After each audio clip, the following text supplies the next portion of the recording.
Hello, good afternoon, everybody. Joe Lucey here with this week's Market Huddle.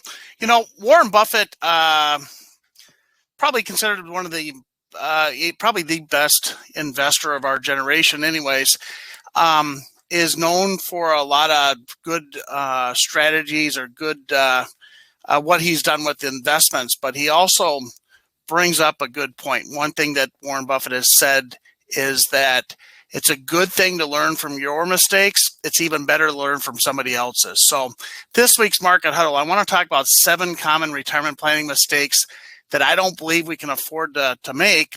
And with the idea that hopefully we can take this back and we can learn from it and bring it into our own retirement planning. Keep in mind that whether you're a current client of ours or if you are somebody that might be visiting this Market Huddle for the very first time, at the end of the presentation or at the end of the discussion here today, I want to make sure everybody feels comfortable scheduling some time. You can schedule with one of our advisors here to review your own planning, to get a second opinion, or even just ask a simple question that you need an answer to.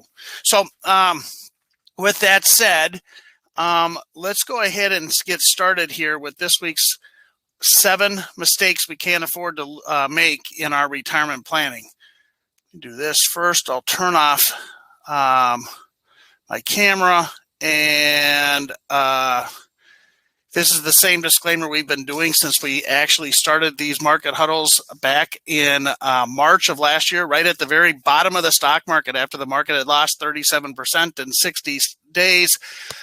We actually started this on that Monday morning, which I believe was March 18th, or was it March 28th? One of the two. One of those is a Monday. That's when we started it. Same disclaimer. I'm not an employee of the federal government, so if I start talking about Social Security, which is one of those areas that we don't want to make a mistake around, I'm not coming from a position of authority or a position of as an employee of that. We might talk a little bit about taxes today. I'm not a CPA. I don't interpret tax code, but we do a ton of retirement or look-forward tax planning. And we aren't attorneys. We don't draw up legal documents, estate planning. That's pretty much what this disclaimer says. So moving on, what are the 7 mistakes that we can't afford to make in our retirement? As Warren Buffett says, it's important to learn from your own mistakes, even better to learn from somebody else's. And claiming Social Security at the wrong time is probably one of the most common mistakes that we see with families that are joining us in our office. Now, keep in mind, if you go online, you can probably find a freebie calculator. Just do a Google search for Social Security calculators, and there's plenty of them out there. Most of them are going to tell you, though, that what you want to do is you want to wait till you're 70, and if you're married, your spouse should be 70. And while the math does come in that's the way to get the biggest paycheck, it's not usually the most optimal way for families to elect their Social Security. You see, if you both take age 70, what happens is you're probably going to leave some spousal benefits. You ignore the mortality risk that has to come into play with Social Security. In other words, if you wait till 70, you have to have both of you live to a certain point, and you're giving up a lot of income. So we want to make sure that you get Social Security right. Social Security is an efficient form of income. In fact, there isn't anybody joining us here today that would ever have to file another tax return if you could live on Social Security alone. Usually what gets in the way there are required distributions or pensions or maybe just interest and dividends. But if the only income you needed, because of the way the tax code works today, there isn't a person that's joining us here on this week's Market Huddle that would ever have to file another tax return if you could live on Social Security alone in retirement.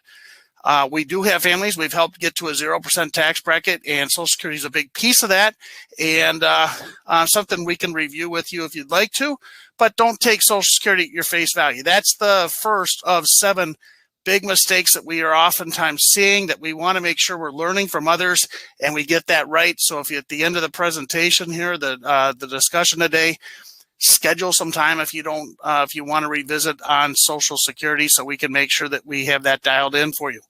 Number 2, not planning for taxes.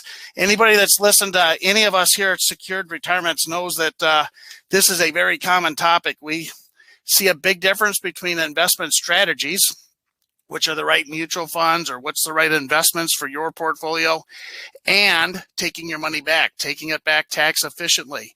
Make sure you're bringing taxes into the discussion. In fact, a recent study or survey by Nationwide Retirement Institute stated that 57% of all Americans even consider tax planning when it comes to their retirement.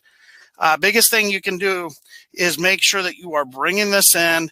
We are at 40-year lows with taxes. I think a lot of that's about to come to an end. We've, $6 trillion and counting into the war on the pandemic.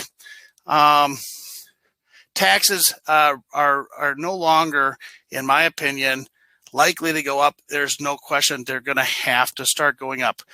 With that said, me and the family were out having dinner here this weekend, and it was really nice not to be able to go out and not necessarily have to wear the mask that with the lifting of the mandate. That was actually a really nice thing, and almost felt kind of normal. So anyway, 7 planning mistakes we want to learn from others. The first being make sure we optimize Social Security. Number 2, let's make sure we're looking at our tax planning. The third is not having a diversified source of income. Planning for income is harder today than it has been in generations before us. I remember when I first got started in the industry, 1994. So that puts us at like 27 years here. I remember CD rates 6.5%, 7%. You could get bonds that could help you create income. Well, in today's low interest environment, much harder to do that. It's also a good idea to have diversified sources. Well, I believe Social Security is going to be there for anybody, let's say, that's in the golden decade between the age of 59.5 and 70. When we start looking at how Joe Lucey at 53 is going to be able to take Social Security, that might not be the same. So having diversified sources of income, optimizing your pensions, even the interest and dividends, this is all good rental income. We can help you create an income plan. One of the largest mistakes, and probably this is what I really should have put here, is not having a documented income plan in place, knowing which money you should be spending from first, knowing how long it's going to last, testing this strategically, statistically, mathematically. Let's make sure there's going to be enough. We run for every one of our clients what's called a Monte Carlo simulation. It's basically retiring you 1,000 different times, making sure that the money's going to last. And if it doesn't, well, then we can statistically say what's the probability of having enough money. Back in the old days, we used to always tell families to take out 4%, take the balance of their accounts, and you could start with a 4% withdrawal rate. That's no longer the case because of low interest rates. 4%. Gentleman by the name of Wade Pfau redid the study that was originally done by a guy by the name of Bill Bangan back in the mid-90s. In the mid-90s, we had 6, 7, 8% interest rates. Well, now you're lucky to find 2 or 3 in a bond, and you got to go way out.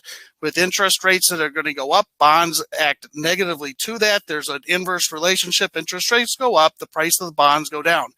When Wade Pfau reran that 4% rule, he found that if that's what you're relying on in your retirement, it's a 50-50 probability of running out of money. What's the percentage now that Wade Pfau says? He says you probably should be closer to about 2.5% if that's what you want to use. Now, of course, there's other strategies we can look at. Many of you are probably familiar with how indexed annuities can work into this.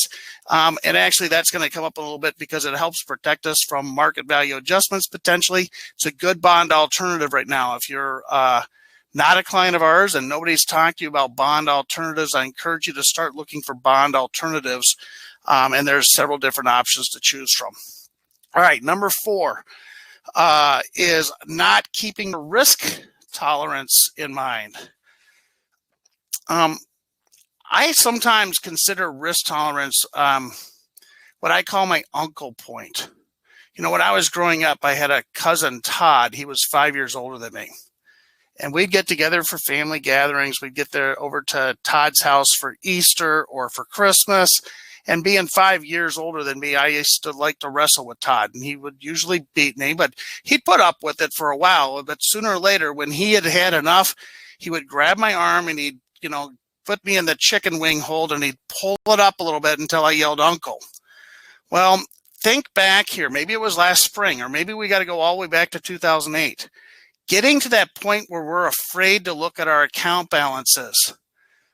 That's what I call the uncle point, when maybe you end up saying, okay, I got to sell out of the investment market because the accounts have dropped to a point where I'm no longer able to sleep at night. We want to make sure we're looking at risk tolerance. You should never be in a position where you are unable to look at your statements, where you are going to do something that emotionally isn't the right, logically isn't the right decision, but emotionally you have to make a decision, maybe to sell out of the market at the bottom. Maybe it's buying into cryptocurrency at the top. There's a lot of different things that can happen here. Keep your risk tolerance in mind. We always look at 3 different risks. Risk required is making sure we keep up with inflation. Guess what? That's one of the 7 I'm going to go through here today. Risk capacity, losing too much too early in retirement. That's sequence of returns risk, and that's also in our presentation. And then your risk tolerance, making sure that we're looking at how much risk you need. Most of you that are working with us have gone through the Riskalyze. We've put your portfolios in there. We show you what that looks like so you know ahead of time what to expect. If it's too volatile for you, well, we can dial it in. On the other hand, there are some families that we work with that their risk tolerance might be a little bit more assertive, more aggressive. That's okay too, as long as we aren't risking money that we're going to need in retirement. Families high risk, number 1, to make sure that they're always going to have income so they can maintain their lifestyle. Number 2, back to the second point, let's reduce taxes. And the third, let's make sure that we are growing wealth, but not at the compromise of income or tax planning. We're talking here this morning on this week's Market Huddle, the 7 risks that we can learn, 7 mistakes that we can learn from others so we don't end up repeating them ourselves. First one was claiming Social Security. Make sure we optimize that. Number 2, have a strategy to reduce taxes. The third, let's make sure we have diversified sources of income, what I call mailbox money, money that hits the checkbook regardless of what's going on Wall Street. And then here's making sure that your portfolio matches your risk tolerance. There's no better time than to review that with you right now. If you want to schedule some time at the end of today's Market Huddle, let's go through that. We can do that virtually. We can do it face-to-face, whatever works for you, but let's reevaluate. Make sure that we're managing your portfolio according to your risk tolerance. Shouldn't be based on Joe's risk tolerance or your financial professional. It should be based on your own risk tolerance. And we've got several tools we can make sure that we revisit that with you on if this is important to you. Number 5, health care expenses. I start talking about healthcare expenses, and a lot of times families go, okay, here it is. Joe's going to start talking about how he wants us to own some long-term care insurance. Not necessarily the case. Prior to COVID, prior to this pandemic that hit us out of the blue last year, Fidelity had a study that said a 65-year-old couple, this was a study that was done in December of 2019, could expect to spend $295,000 on healthcare and medical expenses. That's a married couple, 65, almost $300,000 total on medical expenses, and that's without setting aside any money for long-term care. We want to make sure that we're looking at healthcare. We want to make sure we bring this into our planning. It's one of the 7 areas, the 7 biggest mistakes that we often see, and that's why our planning always includes those 3 phases that we go through. The first is always around income and investments. Number 2, we talk about taxes. And then that last phase is about planning around your family, what we call estate planning, obviously, and looking at healthcare expenses, long-term care, numerous ways that we can help you plan around that. And just schedule some time with one of us if you'd like to talk about that. Remember a few minutes ago, I talked about the 3 risks. Risk required is inflation risk. The emotional risk is that risk tolerance, making sure your portfolio matches with that. Sequence of returns risk is that is the other risk. It's the risk that we have a risk capacity. There's a certain amount of money that we can lose early in retirement that we would no longer be able to recover from. We'd have to change what our retirement looks like. Making sure we plan around that, protecting each and every one of your portfolios from a sequence of returns risk.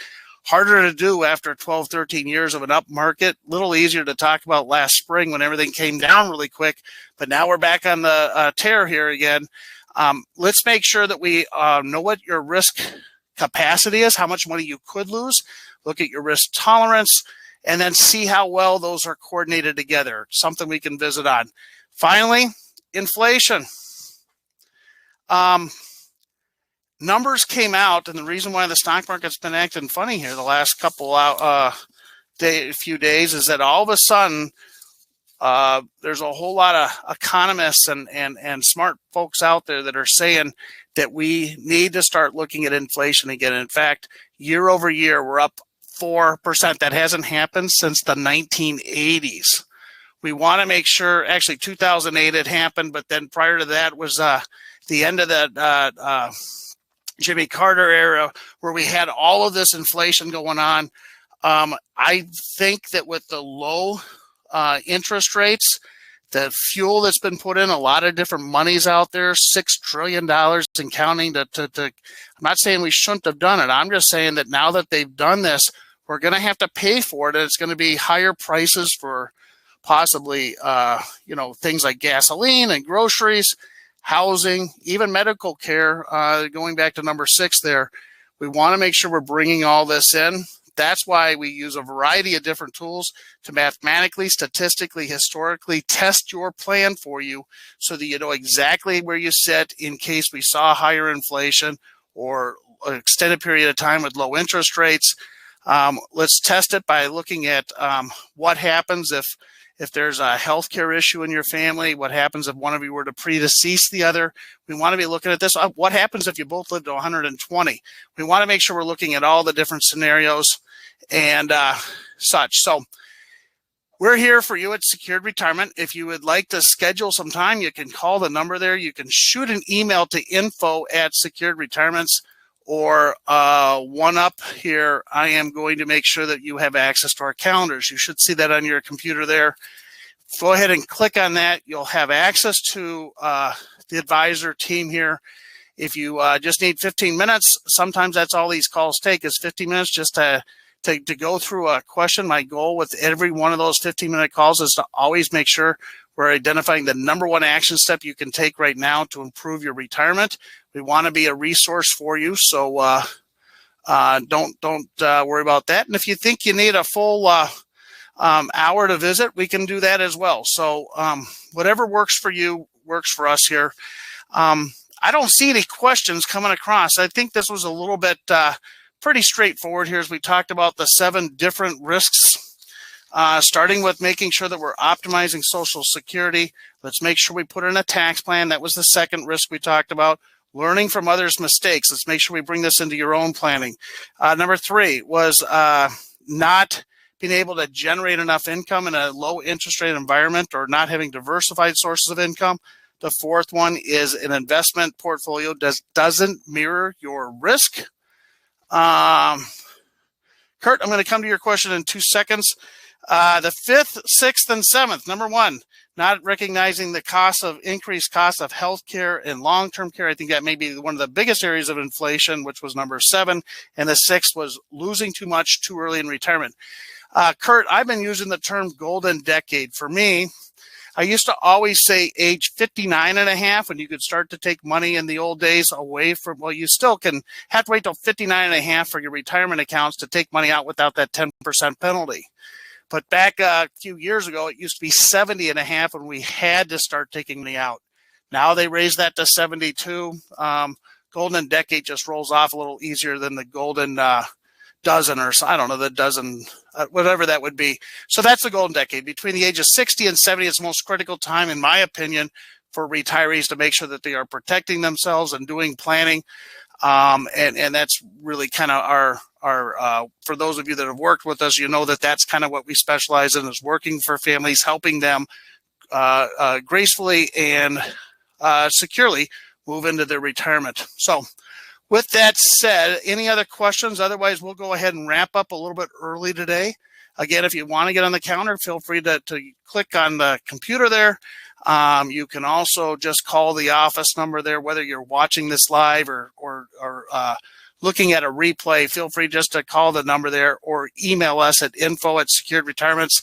Penny, most of you have met Penny. Penny is monitoring that email every day, and as soon as we see it in, we'll get you on the calendar. With that said, hope everybody else enjoys the rest of supposed to be probably some of the nicest weather we've seen here since for a while. So I hope everybody has a great week and can enjoy some of the outdoors this next couple weeks. And with that said, I'll go ahead and wrap up for the day. Everybody have a great rest of your week.